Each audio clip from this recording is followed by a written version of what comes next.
Kajian Kitab.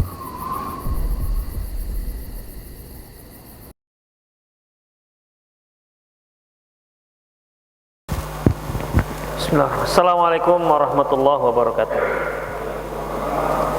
Innal hamdalillah nahmaduhu wa nasta'inuhu wa nastaghfiruh wa na'udzu billahi min shururi anfusina wa sayyiati a'malina may yahdihillahu fahuwal muhtad wa may yudlil falan tajida lahu waliyyan mursyida. Asyhadu an la ilaha illallah wahdahu la syarika lah wa asyhadu anna Muhammadan 'abduhu wa rasuluhu alladzi la nabiyya ba'dah. Wa qala Allah subhanahu wa ta'ala: Ya ayyuhalladzina amanu taqullaha haqqa tuqatih wa la tamutunna illa wa antum muslimun. Wa qala 'azza man qala: Ya ayyuhalladzina amanu taqullaha wa qulu qawlan sadida yuslih lakum a'malakum wa yaghfir lakum dhunubakum wa may yuti'illaha wa rasulahu faqad faza fawzan 'azima.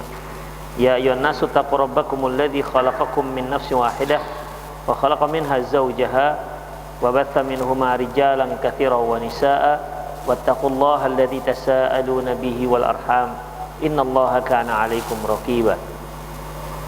أما بعد إن أصدق الحديث كتاب الله وخير الهدي هدي محمد صلى الله عليه وسلم وشر الأمور محدثاتها وكل محدثة بدعة وكل بدعة ضلالة وكل ضلالة في النار. Para pemirsa Rosyad TV dimanapun anda berada, serta jamaah Masjid Taubah rahimanallah wa iyyakum. Alhamdulillah, mulai malam hari ini kita kembali melanjutkan kajian kita Al-Mawsu'ah Al-Manahi Syar'iyyah. Baik, kita sudah sampai pada babu ma yukrahu min tarkil qiyamul lail liman i'tadahu. Bab dibencinya, dimakruhkannya meninggalkan qiyamul lail, tidak qiyamul lail bagi orang yang sudah terbiasa qiyamul lail. Artinya mereka yang sudah setiap hari terbiasa qiyamul lail, kemudian tiba-tiba tak qiyamul lail lagi, maka ini dibenci ataupun dimakruhkan. An Abdullah bin Amr bin As radhiyallahu anhuma, dari Abdullah bin Amr bin As radhiyallahu anhuma, qala, dia berkata, qala li Rasulullah sallallahu alaihi wasallam, Rasulullah sallallahu alaihi wasallam bersabda kepadaku, ya Abdullah, la takun misla fulanin. Wahai hamba Allah, ya wahai Abdullah, maksudnya dia memanggil si Abdullah bin As ini, Abdullah bin Amr bin As. Wahai Abdullah, la takun mislah fulanin, janganlah kamu seperti si fulan. Kenapa rupanya si fulan ini? Kana yaqumu minal laili fataraka qiyamul lail. Sebelumnya dia rajin qiyamul lail, tapi sekarang sudah enggak lagi. Kebiasaan yang baik yang dilakukan dia tinggalkan. Demikian ikhwah. Hadis diriwayatkan oleh Imam Bukhari dan Muslim. Hadis ini menunjukkan bahwasanya ya, Rasulullah sallallahu alaihi wasallam mentahdzir, artinya mewanti-wanti bagi mereka yang sudah terbiasa qiyamul lail, hendaklah dia istiqomah melakukannya. Tapi perlu kita ketahui, yang dikatakan qiyamul lail itu adalah walaupun dia hanya sholat 1 rakaat, itu termasuk qiyamul lail. Tidak harus 11 rakaat ya. Usahakan dia melakukan yang sanggup dilakukan, yang ringan dia lakukan, tetapi dengan catatan diupayakan continue. Mungkin setiap malam hanya 3 rakaat, dia tidur lagi. Tapi kalau dilakukan itu terus menerus, itu jauh lebih baik ketimbang 11 rakaat 1 hari dilakukan, seminggu libur. Jadi bagi mereka-mereka yang terbiasa qiyamul lail, maka pertahankan qiyamul lail. Walaupun mungkin rakaatnya bisa berubah-ubah. Ketika dia bangunnya agak cepat, bisa 5, ternyata lambat, bisa 3, atau mungkin pas bangun beberapa saat atau 5 menit sebelum adzan subuh, dia melakukan 1 rakaat, tapi dia upayakan untuk tetap melakukannya. Itu termasuk qiyamul lail. Qiyamul lail maksudnya salat pada malam hari. Dan malam itu berakhir di saat adzan salat subuh berkumandang.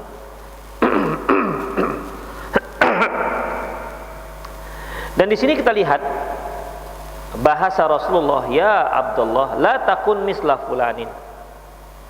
Wahai Abdullah, jangan kamu seperti si fulan. Jangan kamu seperti si fulan. Kalimat fulan ini kan umum, gak tahu siapa si fulan ini. Kalimat fulan ini bisa jadi memang Rasulullah yang merahasiakannya, atau Rasulullah tak merahasiakannya kepada Abdullah bin Amr, tapi Abdullah bin Amr lah yang menyatakan fulan kepada yang meriwayatkan dari dia. Kalau yang kita katakan bahwasanya la takun misla fulanin, janganlah kamu seperti si fulan. Kalau ini bahasa dari Rasulullah, dan itu sudah sering kita dengar, kita baca dalam hadis-hadis beliau, di mana beliau mengingatkan sebuah kesalahan namun menyebutkan secara umum.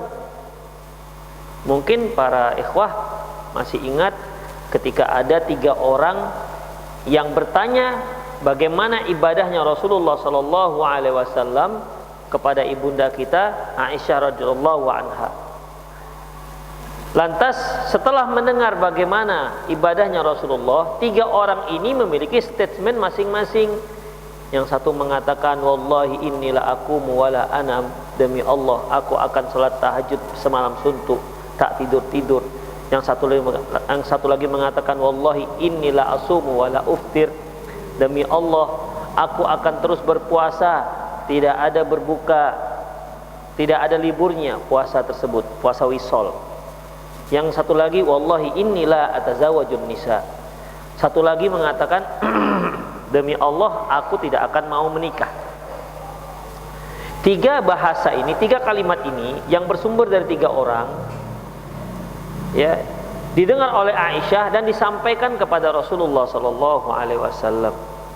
Rasulullah sallallahu alaihi wasallam melihat ini bahaya. Jangan sampai pemikiran seperti ini berkembang di kalangan kaum muslimin.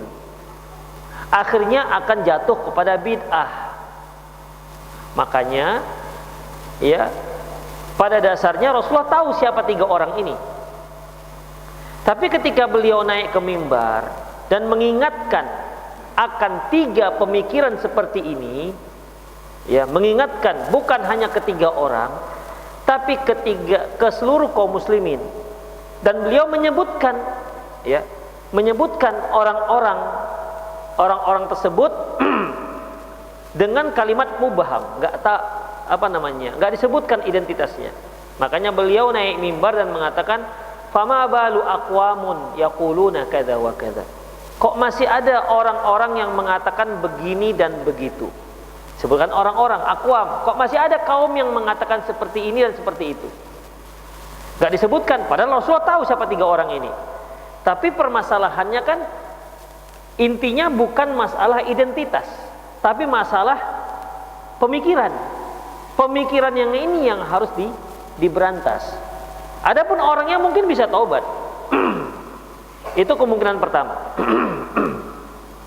Di mana yang menyatakan fulan itu dari Rasulullah sallallahu alaihi wasallam. Ada kemungkinan kedua yang mengatakan fulan, ya. Jadi tadinya fulan ini disebutkan identitasnya, tapi ketika Abdullah bin Amr bin As meriwayatkan kepada orang yang di bawahnya, gak disebutkan lagi. Jadi Rasulullah sallallahu alaihi wasallam menyebutkan, ya Abdullah, la takun kamisli fulan, la takun misla fulan, jangan kamu seperti si fulan. Rasulullah sebutkan nama orangnya, identitasnya, karena waktu itu dianggap bahwasanya Abdullah bin Amr ini harus tahu siapa orangnya. Demikian, harus tahu siapa orangnya, sehingga Rasulullah harus menyebutkan nama orangnya. Demikian ikhwah, ya. Tapi ketika Abdullah bin Amr meriwayatkan kepada orang yang di bawahnya, yang tabi'in, dia merasa bahwasanya orang ini nggak perlu tahu namanya. sehingga dialah yang merubah dengan bahasa fulan. Demikian. Karena menurut pertimbangan dia ini kalau disebutkan nama bisa ghibah. Karena nggak ada pentingnya. Makanya Abdullah bin Amr lah yang menyatakan, ya Abdullah, la takun misla fulan. Jadi bukan Rasulullah. Jadi bisa saja lafaz fulan di sini memang dari Rasulullah sebagaimana yang biasa beliau lakukan. Bisa saja Rasulullah menyebutkan identitas si fulan itu supaya menjadi pelajaran bagi si Abdullah bin Amr. Ya, tapi ketika Abdullah bin Amr meriwayatkan kepada tabi'in, pada orang yang di bawahnya, dia nggak sebutkan lagi karena merasa tidak diperlukan lagi penyebutan identitas. Demikian ikhwah. Makanya kita dalam mengkritik ataupun mentahdzir ya, mengajak kaum muslimin untuk waspada dengan satu perbuatan yang mungkin perbuatan ini dilakukan oleh seseorang yang kita tahu siapa orangnya, ya.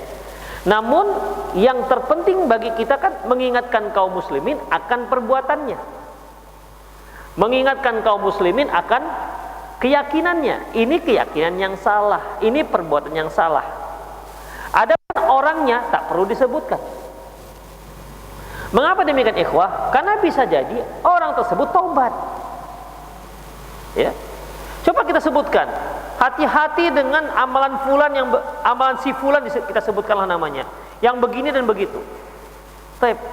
Bisa saja amalannya tersebar, ya. Kemudian orangnya sudah taubat.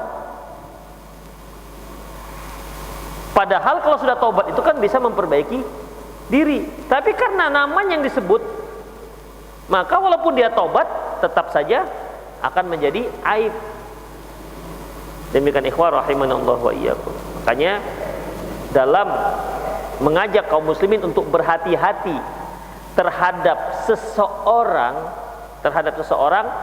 itu bisa kita menyebutkan hanya pemikiran dan keyakinan, kecuali tanpa menyebutkan siapa orangnya. Namun jika memang dibutuhkan, boleh disebutkan orangnya. Ya, boleh disebutkan orangnya. Demikian ikhwah rahimanallah wa iyyakum. Ya. Jadi kitalah yang pertimbangan. Tapi umumnya Rasulullah sallallahu alaihi wasallam tak menyebutkan identitas orangnya. Lebih banyak menyebutkan kesalahan dalam beramal atau kesalahan dalam berpikir. Ya Abdullah, la takun misla fulan. Wahai hamba Allah, wahai Abdullah, ya, wahai Abdullah, jangan kamu seperti si fulan. Kenapa si fulan? Kana yaqumu minal laili, tadinya dia salat malam, fataraka qiyamul lail, dan sekarang enggak qiyamul lail lagi. Ini juga menunjukkan bahwasanya, ya, kalau kita melakukan suatu amalan, berupayalah dengan sekuat tenaga untuk mengkontinukannya. Dan ingat, itu tidak mudah. Itu tidak mudah. Makanya ketika Rasulullah menyebutkan ahabbul a'mal ilallah, amalan yang paling dicintai oleh Allah adalah adwamuha, yang paling kontinu, wa in qalla, walaupun hanya sedikit. Al jaza' ma'al jinsil amal, ganjaran itu sesuai dengan amalan. Kalau amalannya berat, pasti ganjarannya juga besar. Dan ganjaran amalan yang dilakukan dengan cara kontinu walaupun sedikit, itu adalah amalan yang apa? Berat apa ringan? Hah? Antum melamun atau gimana? Atau belum makan malam? Gimana ini? Berat ikhwah. Sampai amalan yang paling dicintai oleh Allah, amalan yang paling dicintai oleh Allah, ini artinya amalan berat. Walaupun dia sedikit. Sedikit dan kontinu itu lebih berat ketimbang banyak tapi gak kontinu. Lah dia. Antum membaca satu hari 1 juz seminggu baca, 2 minggu libur, baca lagi. Udah. Mana lebih berat dengan 1 hari setengah halaman atau 1 ain? 1 ain itu paling panjang satu halaman setengah, paling panjang. Atau 2 halaman. Tapi terus bertahun-tahun, gak ada ketinggalan. Sudah menjadi darah daging. Begitu. Yang sedikit ini lebih berat. Ketimbang 1 hari 1 juz, tapi pakai libur-libur. Tapi saya ada kenal seorang ibu, 1 hari 5 juz, dan dia sudah lakukan itu lebih daripada 6 tahun lebih. 1 hari 5 juz bacanya.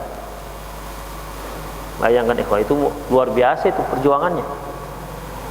1 hari 5 juz, dan itu sudah berlangsung bertahun-tahun. Demikian ikhwah, ya. Itu nikmat dari Allah Subhanahu wa taala itu. Makanya ketika kita ingin mengkontinukan satu amalan, ya, ketika kita mengkontinukan satu amalan, maka yang menjadi target kita adalah gimana caranya supaya continue. Itu dia. Bukan banyaknya ya, bukan banyaknya. Kita pikirkan gimana supaya saya itu bisa betah dan bisa continue setiap hari. Misalnya nih, kita mau baca Quran nih. Wah, saya mulai baca Quran lah. Pikirkan jangan semangat waktu itu. Kalau semangat waktu itu setengah Quran selesai dia. Lagi menggebu-gebu kan. Ya seperti orang baru ngaji. Semangat, di mana-mana dikejarnya. Di mana-mana dikejarnya. Sebulan lepoh dia langsung. Enggak ketemu lagi dia di mana. Demikian. Tapi kalau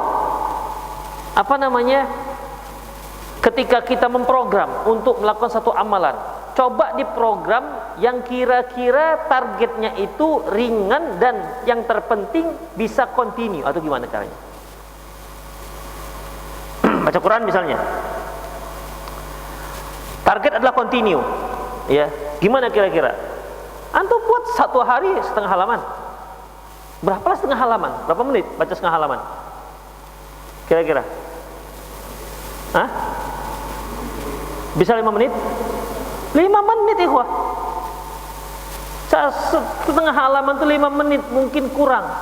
Tapi ingat, jangan dikira mudah kalau targetnya continue. Kita itu kadang sibuk, kadang ngantuk, macam-macam lah kan. Itu dia, sibuk, ngantuk, ada saja. Untuk memantapkan diri supaya continue, itu yang terpenting ikhwah. Ya, itu yang terpenting. Ya, kalau yang wajib-wajib sudah ada pemicunya. Apa itu? Kalau nggak dilakukan berdosa. Yang sunnah-sunnahnya ya. Yang kalau nggak kita lakukan, apalah, nggak berdosa kok. Nah, itu itunya sebenarnya. Nggak berdosa kok. Itu sebenarnya. Yang ini yang sering akhirnya kita bisa meninggalkannya. Itu ikhwah. Itu yang terpenting. Sekali lagi, jika ingin memulai satu amalan, coba pikirkan bagaimana caranya supaya continue. Buatlah target yang paling ringan. Misalnya qiyamul lail. Antum buat target tiap hari. Udah. Nggak usah banyak-banyak. 1 rakaat aja. Bangun 10 menit sebelum subuh, wudu, sholat 1 rakaat. Dah, habis itu adzan lah itu. Itu aja udah. Gak usah, aduh saya mau bangun jam 4. Adzan jam 5. Oke, sehari 2 hari. Hari ketiga jam 6 bangunnya. Itu ikhwah, ya. Cukup sebelum subuh 15 menit atau 10 menit sebelum subuh. Nah, itu dia. Itu aja coba. Tapi continue, itu yang terpenting, continue terus. Kalau kedengarannya gampang ya. Kedengarannya gampang. Ini maksudnya bagi yang biasa adzan subuh bangun kemudian pergi ke masjid. Kedengaran gampang. Apalah beda hanya dipercepat 10 menitnya. Ya. Hanya dipercepat 10 menit, gampang kedengarannya. Tapi prakteknya jangan antum kira gampang itu. Ya. 10 menit itu kan paling kita ngulet itu 3 menit dah. Ya benar, itu 3 menit. Belum lagi kalau sudah masuk WC, bawaannya mau oo aja kan. Itu bisa lewat ikhwah. Ya. Itu. Jadi memang teorinya gampang, hanya 10 menit sebelum azan. Gosok-gosok gigi 3 menit. Wudu 2 menit. Salat 1 rakaat ya 3 menit. Selesai kan? Mudah. Untuk continue-nya tidak semudah dalam teori. Jadi kita artinya beramal untuk continue, gak usah terlalu muluk-muluk lah. Oh kalau saya 11 rakaat, saya upayakan 11 rakaat. Gak usah banyak-banyak, ya. Gak usah banyak-banyak. Kalau bahasa kita jangan sok-sok. Itu. Yang paling ringan dulu aja. Yang paling ringan dulu aja. Atau antum dikasih kotak infak. Hari pertama semangat kan, 20.000, 20.000, 20.000. Sudah sebulan banyak kali 20.000-nya. Pinset lagi masuk dulu. Untuk tiap hari 1.000 itu jangan dikira murah. Bukan jangan dikira mudah. Berapa lah 1.000 ikhwah ya? Kita beli balik 1.000, itu uang 1.000 nggak dianggap lagi sudah. Tapi untuk diinfakkan setiap hari 1.000 itu bukan mudah. Lebih mudah kita ngasih 20 hari 20.000 ketimbang setiap hari 1.000. Lah teorinya ikhwah rahimanallahu wa iyyakum. Ya, makanya di sini dalam hadis ini lebih ditekankan bagaimana caranya agar kita itu mengkontinukan satu amalan yang sunnah. Maksudnya di sini. Di sini amalan yang sunnah. Kalau wajib ya nggak layak untuk tidak kita kontinukan. Karena berdosa nanti. Baik. Min fikhil bab, di antara fikih bab, qala Hafiz fil Fathul Bari, berkata Al-Hafiz Ibnu Hajar dalam kitab Fathul Bari, wa yastanbitu minhu kirahatu qat'il ibadah wa illam yakun wajibah. Dari hadis ini dapat kita ambil kesimpulan makruhnya menghentikan suatu ibadah walaupun ibadah tersebut hukumnya tidak wajib. Demikian. Ya tapi nggak sampai haram ya, nggak sampai pada haram. Kalau sudah satu ibadah dihentikan jatuh pada haram, itu berarti ibadahnya hukumnya wajib. Baik, selanjutnya babun nahyi anis salatil insan wa qiraatuhu hala nu'asin. Bab larangan seorang membaca dalam salat dalam keadaan ngantuk. An Aisyah radhiyallahu anha anna Rasulullah sallallahu alaihi wasallam qala. Dari Aisyah radhiyallahu anha, Rasulullah sallallahu alaihi wasallam bersabda, "Idza na'isa ahadukum wa huwa yusalli falyarqud hatta yadhhaba anhu an-naum." Apabila salah seorang kalian ngantuk lantas dia salat, dia mau salat, maka hendaklah dia tidur dulu. Hendaklah dia tidur dulu sampai hilang kantuknya. Artinya kita tidak boleh sholat di saat kita ngantuk. Sholat di saat kita ngantuk beda ya, setiap ngantuk, setiap sholat ngantuk itu beda. Dilarang kita itu sholat di saat kita mengantuk, bukan setiap kali sholat ngantuk. Kalau itu memang harus dilawan, nggak bisa nggak. Ketika nggak sholat nggak ngantuk, begitu Allahu Akbar menguap. Seperti kalau kita lagi taklim lah kan gitu. Begitu innal hamdalillah bawaannya ngantuk aja. Begitu subhanakallahumma rabbana matanya cerah lagi. Nah, ada jenis orang-orang yang sholat. Baik. Ketika kita ngantuk, maka kita dilarang oleh Rasulullah SAW untuk sholat. Jadi bagaimana? Tidur dulu. Sudah hilang ngantuknya baru sholat. Tapi tentunya ini terkait dengan masalah waktu. Demikian. Terkait dengan masalah waktu. Jangan sampai begitu masuk waktu maghrib dia ngantuk. Tidur dulu lawak. Tidur jam 10 bangunnya kalau begitu. Iya, jam 10 bangunnya ikhwah. Jadi dalam masalah ini ya kita harus lihat juga kira-kira kita kebablasan apa enggak. Misalnya begini nih. Kita sholat tahajud lah misalnya, bangun jam 3 atau seperti qiyamul lail ya, jam 12 kan sudah keluar rumah sholat, Nanti kira-kira mau adzan kan mulai ngantuk. Ya, ngantuknya luar biasa itu. Beberapa saat setelah adzan. Apalagi kalau kita sudah sahur itu kan, kenyang, duduk di sofa, mendengar ngaji, ya arhamar rahimin. Itu mantap sekali buat mata jadi ngantuk. Paling enak habis sholat tahajud, sahur, perut kenyang, nunggu adzan. Itu ngantuk luar biasa itu. Ya, nunggu adzan. Disitulah paling berat. Terus gimana? Mau tidur di situ? Tidur bablas. Tidur bablas. Jadi ya dipertahankan. Ya, dipertahankan. Demikian. Ya, jadi dalam kondisi-kondisi tertentu di mana seorang itu kalau memang betul-betul ngantuk, ya betul-betul ngantuk, ini memang ngantuk di sini Allahu a'lam bishawab ikhwah. Yang dimaksud beliau ngantuk di sini memang ngantuk alami. Ya, bukan ngantuk setan. Kalau ngantuk setan, setiap kita berbuat baik, ngantuk dia. Mau zuhur, jam 12 nggak ngantuk. Begitu jam 12 lewat 5, boleh ngantuk. Kenapa? Karena zuhur 12 lewat 15. Itu dia. Setengah 12 belum ngantuk. Begitu juga mau asar. Ya, jam-jam 2 belum ngantuk. Begitu udah mau dekat asar, kita golek-golek. Udah ngantuk itu. Pokoknya kaitannya dengan mau dekat-dekat azan itu adalah tempat yang paling enak untuk golek-golek dan bablas. Gak kedengaran azan. Kalau itu ngantuknya setan. Kalau itu kita turutkan, gak ke masjid kita. Kenapa? Setiap mau azan ngantuk. Begitu ikhwan. Baik. Idza na'isa ahadukum wa huwa yusalli falyarqud hatta yadhhaba anhu an-naum. Apabila salah seorang kalian ngantuk, ya, sementara dia lagi salat, mau salat, maka tidurlah dia dulu sampai hilang ngantuknya. Fa inna ahadakum idza shalla wa huwa na'is la yadri la'allahu yastaghfiru fayasubba nafsahu. Karena kalau kalian salat sambil ngantuk, ya, dia nggak tahu, jangan-jangan dia nggak tahu apakah dia sedang memohon ampun kepada Allah ataukah dia sedang mencela dirinya sendiri. Namanya juga ngantuk. Ya, dia ngantuk. Makanya ikhwah, kita lah yang tahu kira-kira ngantuk yang bagaimana ini.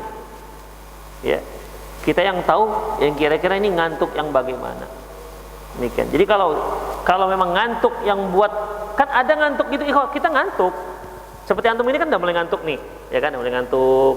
Itu udah mulai sirih, udah mulai ngantuk. Tapi kan nggak ngantuk seperti ini, ya. Ngantuk-ngantuk seperti ini masih bisa ditahan-tahan.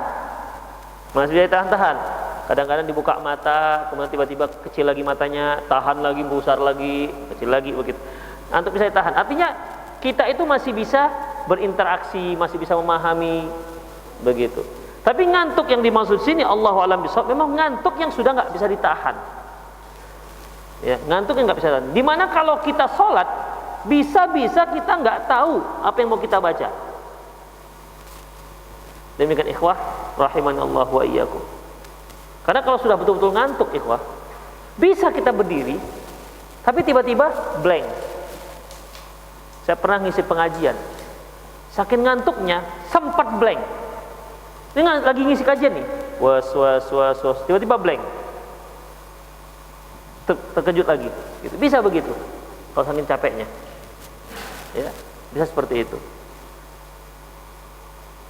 Baik, selanjutnya, min fiqhil bab, di antara fikih bab, tukrahus salatu wal qiraatu halan nu'as. Dimakruhkan salat dan membaca Al-Qur'an di saat sedang ngantuk. Ya.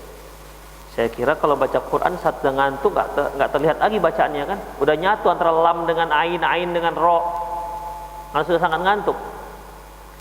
Makanya dimakruhkan. Ya kalau kita baca Quran ngantuk, gimana kita mau baca yang baik? Li'anna man shalla wa huwa na'is la yadri ma yaqul. Dikarenakan kalau ada orang yang sedang sholat, dia sholat sedang ngantuk, dia nanti nggak tahu apa yang dia ucapkan. Ya. Pernah nggak antum karena ngantuk begitu Allahu Akbar, seharusnya baca Al-Fatihah, bacanya Subhanakallahumma rabbana wa bihamdika Allahumma firli. Pernah nggak? Atau ketika Allahu Akbar bangkit, at-tahiyatu lillah wassalawatu wattayyibat. Pernah enggak? Hah? Enggak pernah ngalami? Iya, tapi sempat sadar, kok at-tahiyatu yang kita baca? Seharusnya Al-Fatihah. Demikian. Bisa seperti itu, ikhwah.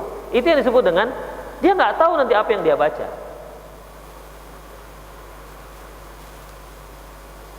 Baik. Fayaqau fi manhiyat, sehingga dia jatuh pada sebuah larangan. Fayasubban nafsahu, mungkin dia mencela dirinya. Au yad'u ala nafsi, atau dia mendoakan buruk untuk dirinya. Fatuwafiqus sa'atul ijabah. Ya, jangan sampai ketika dia berdoa seperti itu bertepatan di waktu yang mustajabnya doa. Nomor 2, la budda minal khusyu'i wal huduril qalbi lil ibadati wajtinabil makruhat fi ta'atin, qalahu al-Hafidz Ibnu Hajar. Hendaklah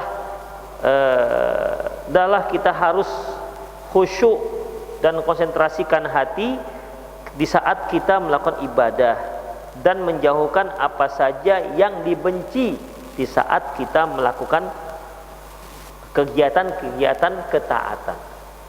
Yang dibenci ya seperti tadi itu, ngantuk, ngobrol, ya. Apa hukum ngobrol ketika ngaji? Makruh, haram, sunnah, wajib? Yang mana? Hukum ngobrol ketika ngaji. Tapi kita nggak ganggu, cuma berdua aja. Begitu. Nggak ganggu yang lain, cuma mereka berdua aja. Hukumnya apa ini? Makruh, haram, wajib, sunnah. Yang mana? Makruh apa haram? Atau wajib? Kalau wajib berarti antum wajib setiap kajian ngobrol di belakang. So wajib. Apa kira-kira? Makruh ya. Alhamdulillah tuh makruh katakan. Semua untuk katakan haram, berdosa lah yang ngobrol-ngobrol nih. Jadi ya makruh, memang makruh. Makruh. Tapi kalau sampai mengganggu temannya mencatat, memperhatikan di sebelah ngobrol, sampai mengganggu temannya, apa hukumnya? Jadi haram karena mengganggu teman. Nah, demikian. Ya. Itulah ikhwah rahimanallah. Jadi setiap perbuatan ketaatan apa saja, pokoknya sebuah ketaatan, upayakan kita itu memang konsentrasi dan menjauhkan apa saja yang sifatnya makruh. Yang sifat makruh itu ya segala hal yang merusak konsentrasi kita, begitu. Yang mengganggu pelaksanaan ibadah ketaatan kita tersebut. Demikian dikatakan oleh Al-Hafidz Ibnu Hajar Al-Asqalani rahimahullah. Selanjutnya, babun mayukrahu minat tasydidi fil ibadati. Bab dimakruhkan ekstrim dalam ibadah. Ekstrim di sini berlebihan. Ya. An Anas bin Malik radhiyallahu anhu qala, dia berkata, dakhalan Nabi sallallahu alaihi wasallam fa idza hablun mamdudun baina sariyataini. Nabi sallallahu alaihi wasallam masuk masjid dan beliau melihat ada tali, seutas tali yang diikat di antara dua tiang. Jadi ini ada tiang, diikat ujungnya di tiang sini, satu lagi diikat di ujung sebelah sini. Kemudian faqala ma hadzal habl? Beliau bertanya, ini tali apa? Seperti jemuran gitu. Ya, jemuran, tapi kalau jemuran kan tinggi, ini enggak. Qalu hadza hablu li Zainab, ya Rasulullah, ini tali punya Zainab. Fa idza fatarat ta'allaqat, kalau dia sholat dan capek, letih, dia pun bergantung dengan tali. Gitu. Ini kan talinya kan gini nih. Ya dia mungkin sandaran dari tali tersebut, dar gitu.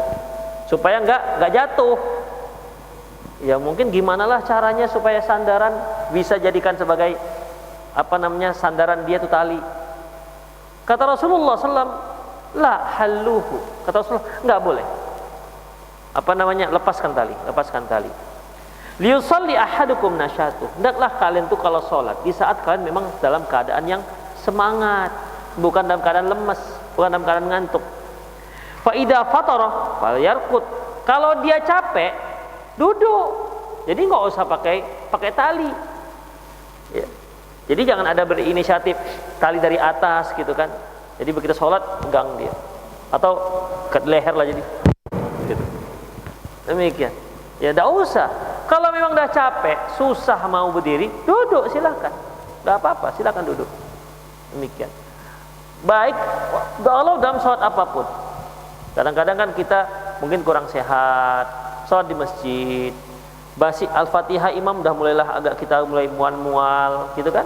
Duduk, udah jangan dipertahankan. Ya, silakan duduk. Demikian ikhwah.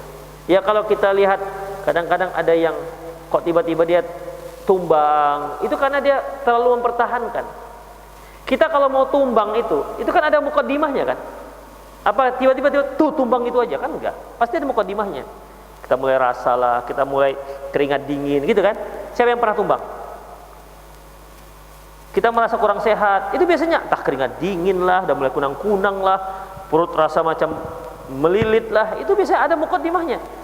Yang seperti itu kalau dipertahankan itu bisa tumbang sendiri. Jadi gimana? Ya duduk, silakan duduk. Ya, silakan duduk. Jangan paksakan diri. Islam nggak menyuruh kita memaksa-maksakan diri seperti itu. Dan juga tidak juga memudah-mudahkan. Sehat walafiatnya dia duduk sholatnya.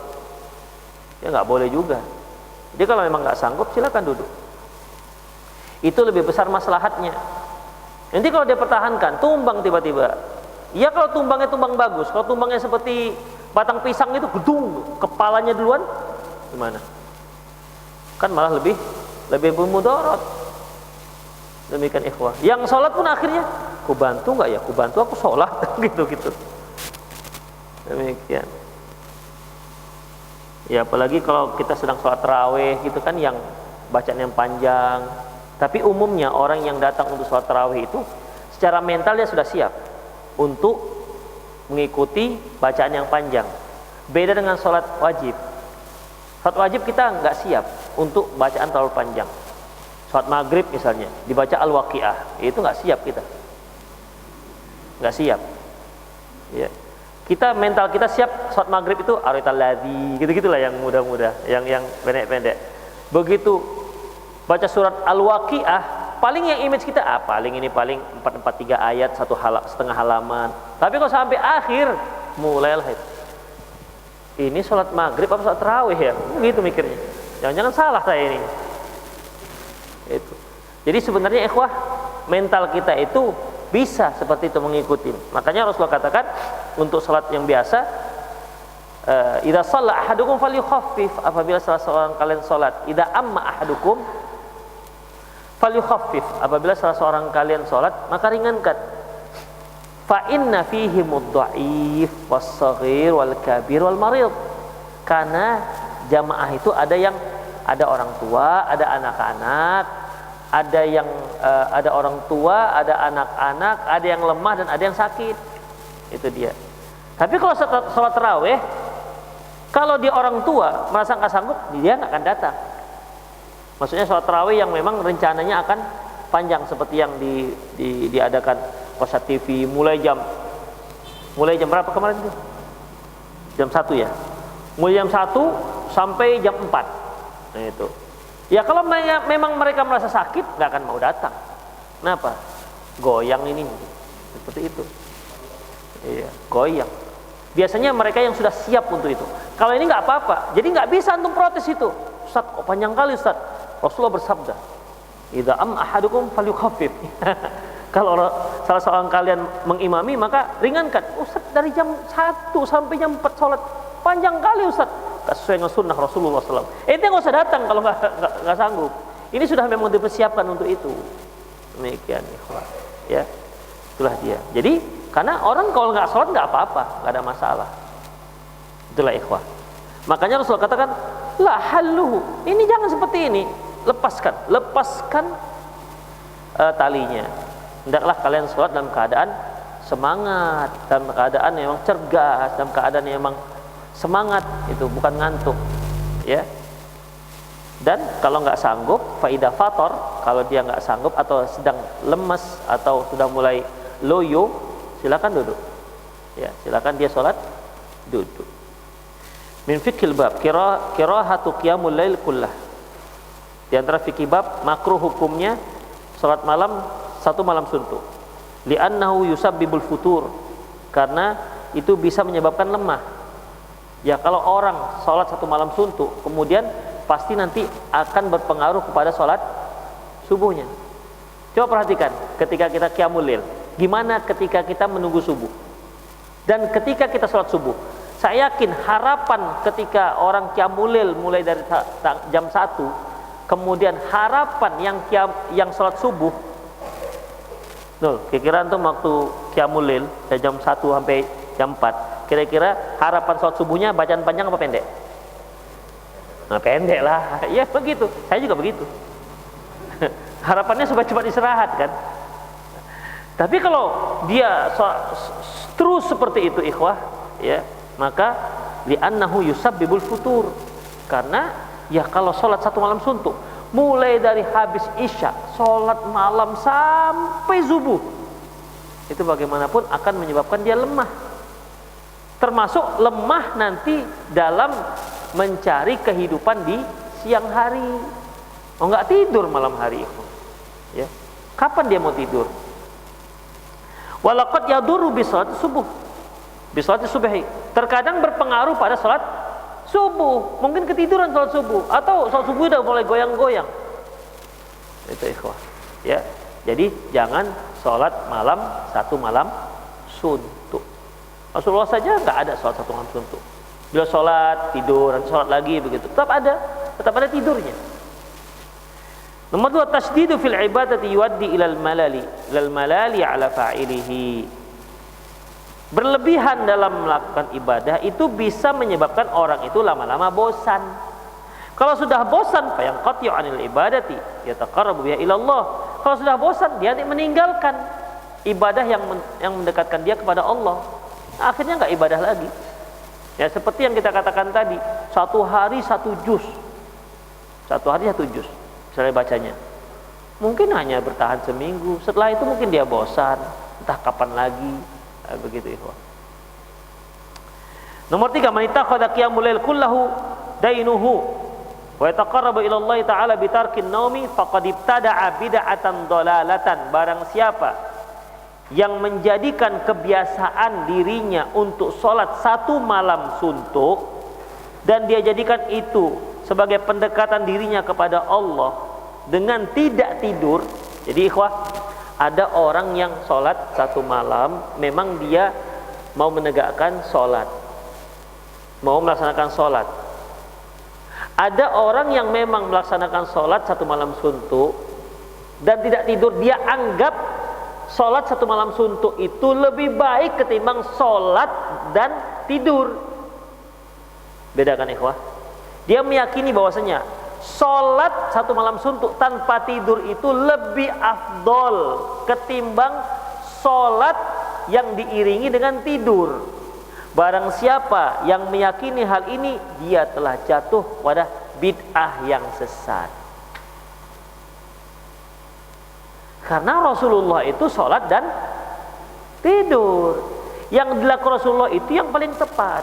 Makanya beliau katakan, wallahi inilah akhsyakum wa atqakum fillah. Demi Allah, aku adalah orang yang paling takut kepada Allah dan yang paling taat kepada, yang paling takwa kepada Allah.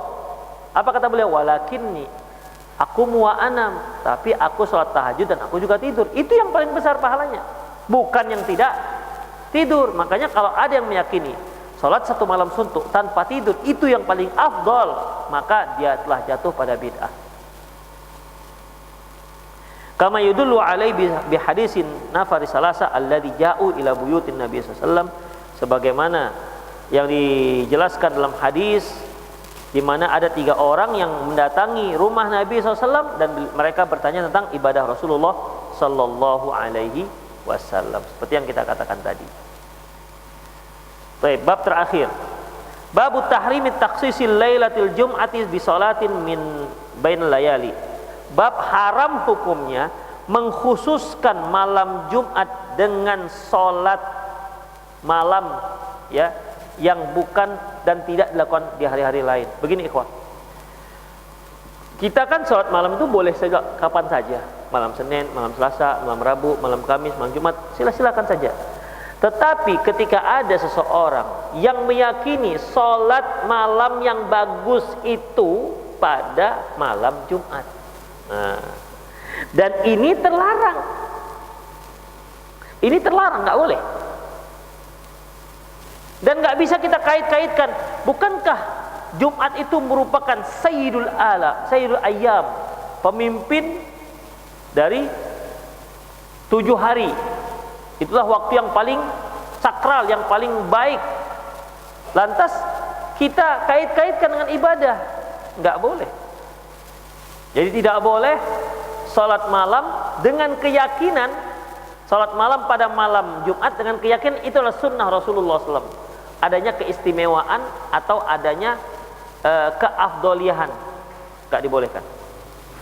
An Abi Hurairah radhiyallahu anhu anin Nabi SAW, dari Abu Hurairah dari Nabi sallallahu alaihi wasallam, la takhussul lailatal jum'ah bi qiyamin min bainal layali. Jangan kalian mengkhususkan salat malam di malam Jumat dibandingkan dengan yang lain. Jadi malam Senin enggak, malam Selasa enggak, pokoknya dia kalau qiyamul lail khusus malam Jumat, baru dia qiyamul lail, baru dia salat tahajud. Kalau enggak. Demikian. Ini enggak ada dasarnya. Bahkan Rasulullah melarang, jangan. Demikian ikhwan. Wala khusus yaumul jum'ah bisyamin min bainal ayyam. Dan jangan kalian khususkan juga puasa di hari Jumat terkhusus, tidak hari-hari yang lain. Jadi dia puasanya hari Jumat aja. Demikian ikhwah. Illa ayyakuna yasumu wa yasumu ahadukum, kecuali yang memang dia kebiasaannya puasa, seperti puasa Daud. Itu satu hari puasa, satu hari tidak. Rasulullah SAW mengatakan, afdalus siyam ba'da Ramadan siyamu Daud. Sebaik-baik puasa setelah Ramadan puasa Nabi Daud. Kana yasumu yauman wa yuftiru yauman. Di mana beliau puasa satu hari, kemudian libur satu hari. Itu yang terbaik. Ya.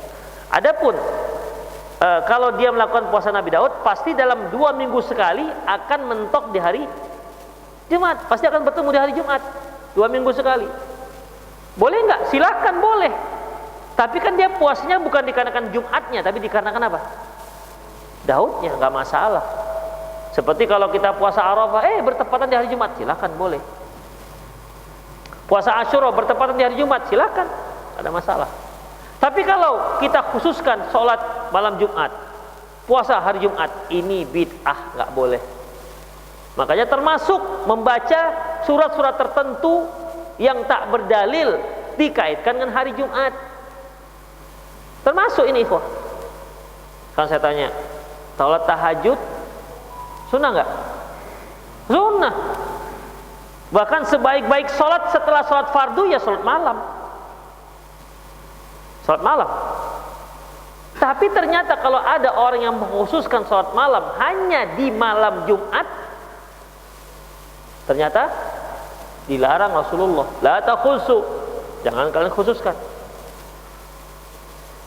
Demikian juga dengan puasa. Berarti semua ketaatan yang dikhususkan dengan Jumat, hari Jumat, dengan tanpa dalil itu terlarang. Kalau di Indonesia apa ini terkait dengan hari Jumat? Baca surat Yasin. Demikian. Jangan buat-buat dalil sendiri. Yasin merupakan qalbul Quran. Saya pernah dengar di salah seorang ustadz kondang. Jadi dia buat-buat dalil. Kenapa? Kenapa baca surat Yasin di malam Jumat? Karena Yasin itu qalbulnya Quran, intinya Quran. Sementara Jumat adalah sayyidu ayyam, pemimpin dari sekalian hari. Maka intinya Quran sebaiknya dibaca di sayyidul ayyam, pemimpin dari semua hari. Dari mana dalil seperti itu? Ya, dari mana dalil seperti itu? Demikian ikhwah. Ya, jadi tidak dibenarkan. Nanti lama-lama orang mengkhususkan baca Quran di hari Jumat, boleh nggak? Boleh nggak mengkhususkan baca Quran di hari Jumat? Enggak juga. Kenapa harus dikhususkan? Memang mana dari Sabtu ke Kamis itu kemana larinya? Kenapa kalau dikhususkan hari Jumat? Dikhususkan berbakti kepada orang tua hanya hari Jumat. Boleh nggak? Dengan Bukan dikarenakan dia karena punya waktu, karena liburnya hari Jumat, bukan karena libur. Karena meyakini lebih afdol. Termasuk mengkhususkan kajian malam Jumat. Seperti kita sekarang ini. Bid'ah enggak? Hah? Ya khusus malam Jumat. Kan kita khusus malam Jumat. Hah? Ya karena ya rutinnya malam Jumat. Yasin kan juga rutin malam Jumat. Hah? Meyakini afdoliyahnya, disyariatkannya, barulah jatuh pada bid'ah. Demikian. Jadi kalau antum duduk di sini karena keyakinan afdolnya itu ngaji malam Jumat, besar pahalanya, bid'ah untuk duduk di sini. Saya nggak termasuk itu. Demikian. Karena nggak boleh. Silahkan ngaji di hari apa aja. Kalau kita meyakini lebih afdol di malam Jumat, kalau kita meyakini disunahkan, disyariatkan pada malam Jumat, maka perlu dalil. Kalau enggak jatuh pada bid'ah. Bukan ngajinya bid'ah, tapi apa yang bid'ah nih? Pengkhususannya, keyakinannya itu jadi bid'ah.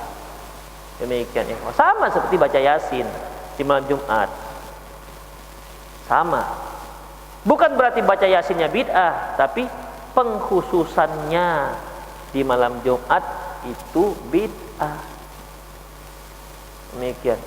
Tapi kalau dia memang biasa dia baca Quran, malam Jumat bertepatan di surat Yasin, berarti kan dia bukan mengkhususkan. Kan banyak di Indonesia amalan ini, hampir rame lah rakyat Indonesia ini. Pokoknya kalau sudah malam Jumat yang dibaca Yasin.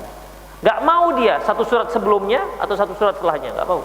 Diganti Al-Baqarah gak mau, diganti Ar-Rahman gak mau. Ya, harus Yasin. Kenapa harus Yasin? Kemana ayat-ayat yang lain? Demikian ikhwah. Kecuali jika ada dalil. Kalau ada dalil boleh, silahkan. Seperti surah Al-Kahfi, ya kan? Karena ada dalil. Gimana ada dalil? Silahkan. Karena yang mengkhususkan itu adalah Rasulullah sallallahu alaihi wasallam. Min fiqhil bab tahrimut taksisul lailatul jum'ah biqyamin wa yaumiha bisyam. Haram hukumnya mengkhususkan salat Jumat, salat qiyamul lail pada malam Jumat dan puasa di hari Jumat. Haram hukumnya.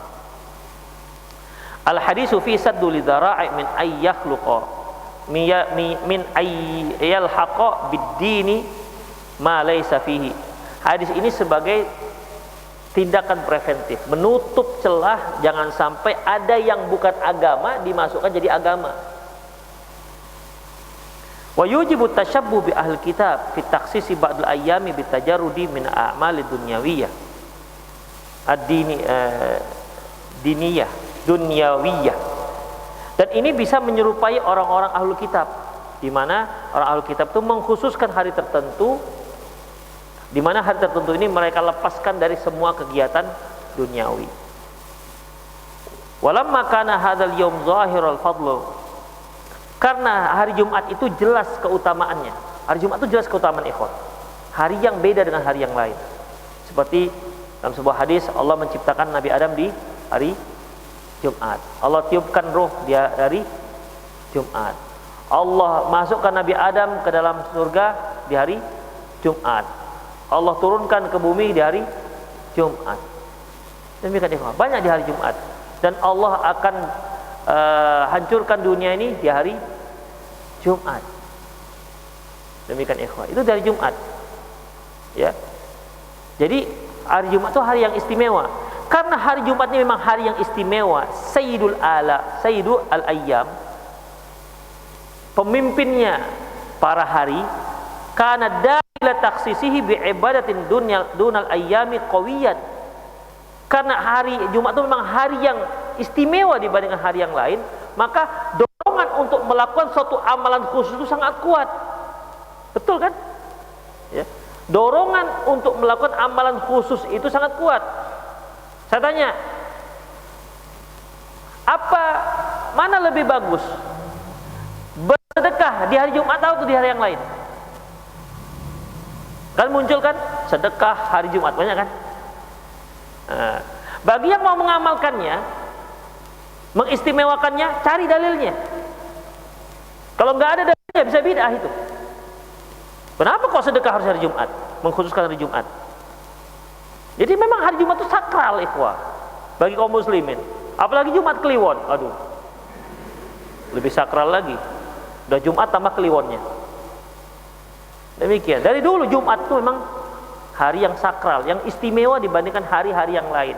Makanya dorongan ini sangat kuat, di mana orang bisa melakukan amalan-amalan khusus hari Jumat. Itu dia. Betul apa dikatakan penulis. Kemudian wa fi dzalika ilhaqu bi syar'i ma laysa minhu, sehingga bisa jadi dia memasukkan dalam syariat yang bukan sesuatu yang bukan syariat. Ziarah kubur bisa itu dikaitkan dengan hari Jumat. Bisa. Ada keyakinan sebaiknya hari Jumat. Kenapa? Hari Jumat hari yang istimewa. Maka ziarah kubur di hari Jumat. Tapi yang saya lihat itu yang agak semarak itu sedekah hari Jumat, ya kan? Sedekah hari Jumat. Saya nggak tahu, saya belum dapatkan dalilnya masalahnya. Kalau fatwa ada, fatwa. Tapi kalau hadisnya saya belum dapatkan. Tolong nanti antum cari ya. Karena banyak orang yang semangat sedekah di hari Jumat. Ya, banyak yang sedekah di hari Jumat. Termasuk juga wakaf-wakaf untuk pembebasan tanah muwahhidin. Itu di hari Jumat paling banyak. Itu dia. Kita maunya kita dari hari Senin sampai Jumat banyak semua gitu maksudnya. Gak usah Jumat aja.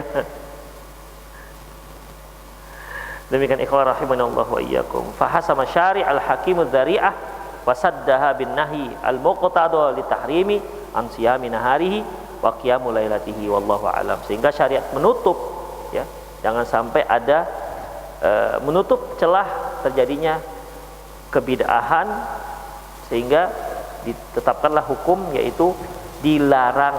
Larangan di sini termasuk diharamkan dari puasa di siang hari dan sholat malam di malam hari Jumat. Tapi ingat ikhwah, bukan berarti nggak boleh sholat malam di malam Jumat. Ingat itu. Ya boleh, tapi ingat jangan dikhususkan. Demikian. Demikian ikhwah kajian kita malam hari ini. Malam hari ini gak usah ada tanya jawab ya, karena tadi mulainya lama, tapi pulangnya juga lama ini. Demikian, semoga bermanfaat. Aku lu qauli hadza wa astaghfirullah li wa lakum wal muslimin innahu wal ghafurur rahim. Subhanakallahumma wa bihamdik asyhadu an la ilaha illa anta astaghfiruka wa atubu ilaik. Wa sallallahu ala nabiyyina Muhammad wa ala alihi wa ashabihi ajma'in. Wa akhiru da'wana alhamdulillahirabbil alamin. Assalamualaikum warahmatullahi wabarakatuh.